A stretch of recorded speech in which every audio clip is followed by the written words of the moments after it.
देखिए ऐसा है, अब अगर हमें एपी को लिखना हो, मैथमेटिक की फॉर्म में लिखना हो, तो देखो इसको हम लोग ऐसे लिखेंगे। जैसे पहला टर्म लिखना हो, एपी अगर हमें लिखनी हो, क्या करना हो, एपी अगर लिखनी हो तो पहला टर्म क्या हो जाएगा ए, इसमें कुछ कॉमन डिफरेंस ऐड करेंगे। दूसरा टर्म क्या हो जाएगा ए प्लस डी, तीसरा क्या हो जाएगा ए प्लस 2d, फोर्थ टर्म क्या हो जाएगा ए प्लस 3d। तो कहने का मतलब इसको अगर हम लिखना चाहें तो a1 कह सकते हैं, फर्स्ट टर्म हो गया। इसको अगर मैं लिखना चाहूँ तो क्या लिख सकता हूँ a2, सेकेंड टर्म हो गया। इसको लिखना चाहूँ तो क्या लिख सकता हूँ a3, इसको लिखना चाहूँ तो क्या लिख सकता हूँ a4। और इनके बीच में क्या होगा एपी में कॉमा लगा होगा a1 a2 a3।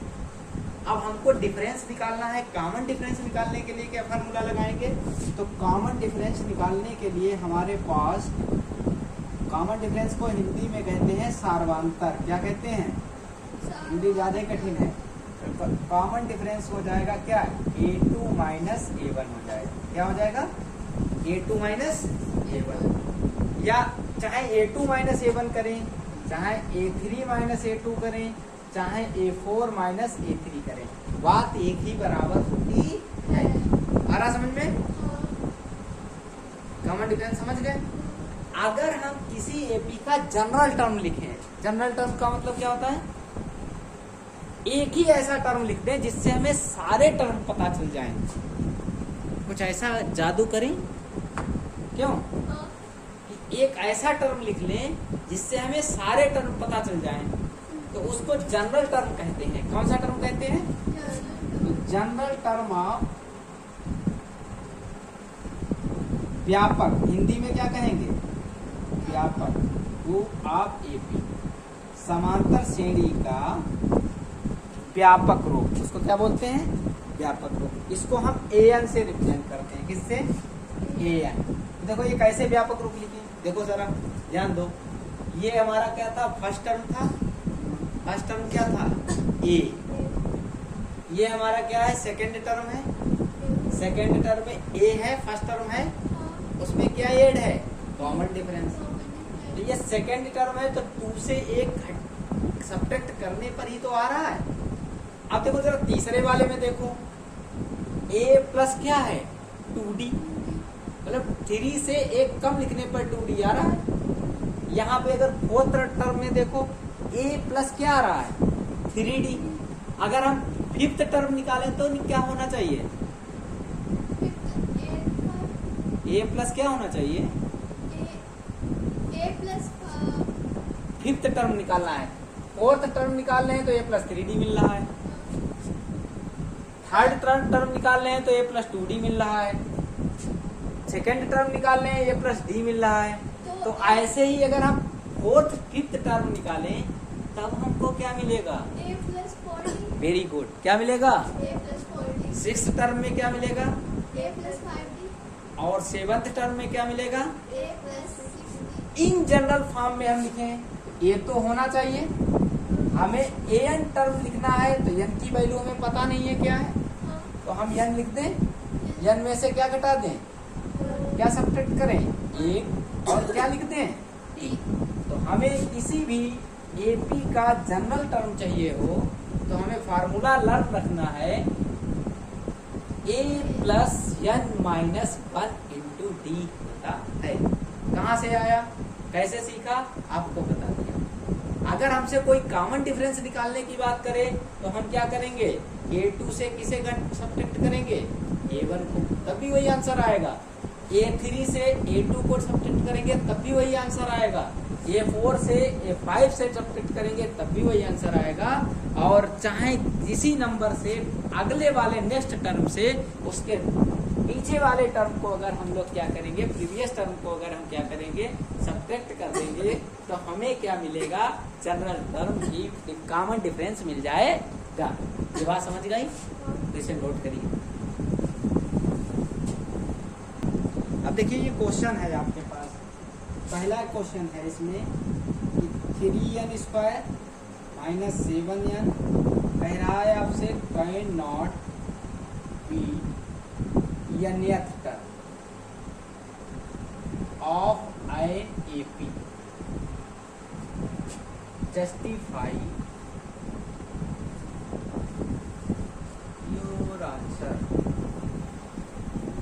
देखो कह रहा है 3n² plus 7n can not be nth term of AP.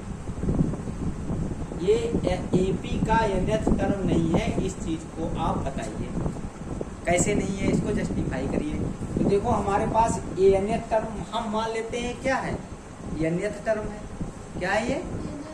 अगर ये nth टर्म है तो हम लोग इसको an equal to 3n² minus 7n की फॉर्म में लिख सकते हैं, नहीं लिख सकते हैं? बोलो। लिख सकते हैं। अब देखो अगर हम a1 निकालें, क्या करें a1, तो इसमें फर्स्ट टर्म क्या मिलेगा, देखो 3 इंटू 1 का square minus 7 into 1, 3 into 1 minus 7, 3 minus 7 equal to क्या मिला, माइनस का 4। ये फर्स्ट टर्म मिल गया, इसका फर्स्ट टर्म मिल गया। अब निकालो हम second term, a2 equal to क्या आएगा, 3 इंटू 2 का स्क्वायर माइनस 7 इंटू 2, 2 का स्क्वायर कितना होगा, 4 की 3 से मल्टीप्लाई होगी तो कितना आएगा 12 माइनस 40, ये कितना आ गया माइनस का 2। सही है। आगे देखो ये 3 निकालो, इसका 3 टर्म निकाल लीजिए, 3 टर्म से पता चल जाएगा, जस्टिफाई हो जाएगा। 27 देखो 3 इंटू 3 का स्क्वायर माइनस 7 इंटू 3, 27 माइनस 21, ये कितना आ गया 6। अब अगर इनका कॉमन डिफरेंस हमें सेम मिल जाएगा तो ये एपी का nth टर्म है। अगर इसका कॉमन डिफरेंस सेम नहीं मिलता है तो ये एपी का nth टर्म नहीं है। तो ये हमसे पूछ तो यही रहा है कि can not be nth term of AP. Check करते हैं कॉमन डिफरेंस कैसे निकालेंगे। डी इक्वल टू क्या होता है, a2 माइनस a1। a2 की वैल्यू कितनी है, पुट करिए -2 माइनस आया ये फार्मूले वाला, और माइनस के a1 कितना है 4, तो इस हिसाब से ये क्या आया माइनस का 2 प्लस का 4 माइनस का 2 कॉमन डिफरेंस।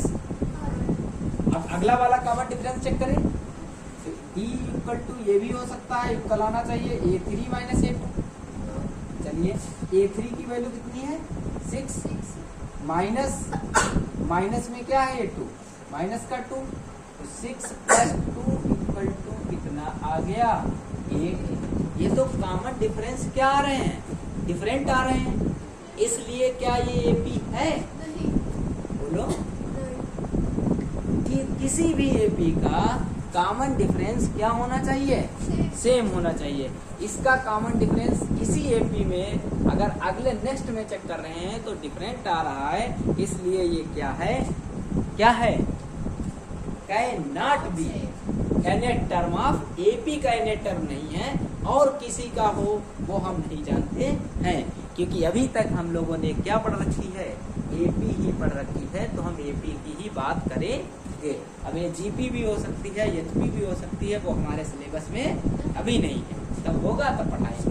बताओ इतनी बात समझ में आ गई। इसको लिखना कैसे है, तो इसको लिखेंगे either that -2 not equal to किसके 8 और इसको लिख देंगे यहाँ पर, क्या लिखेंगे, सो 3n² minus 7n can not B